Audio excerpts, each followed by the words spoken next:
Sveta zemlja Srbinova. Nevena Tatić-Krajović. Kada mi palite crkvu, zapalili ste veliku sveću koja gori među vama i kaže da sam tu. Kada mi rasipate pepeo, posadili ste moje čestice koju cveću niču i seju me.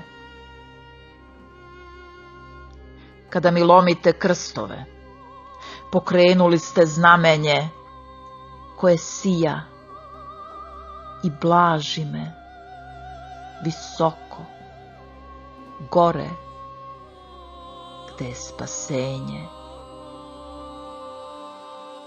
Kada mi kopate očne ikone, ostavili ste pečate svoje zlobne na moje svetinje. Kada mi rasturate grobove, pravite spomenje za moje dedove, za sutra, za uvek, za sve vekove. Kada mi kuće rušite, na moje temelje šiblje puštate, što raste uvis i do neba vaznosi, da sam tu, da sam uvek tu. Pa i kad crni kos letne nad belom kapom tvojom i pusti seme bića mog, rodit će se drvo,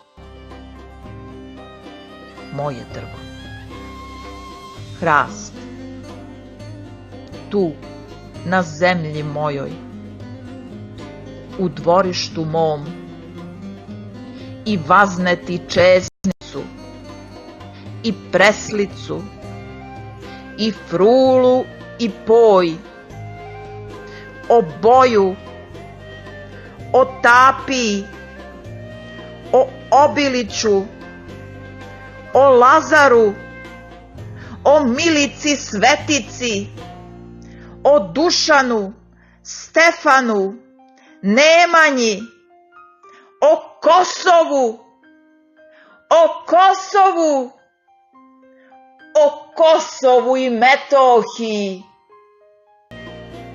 svetoj zemlji Srbinovoj.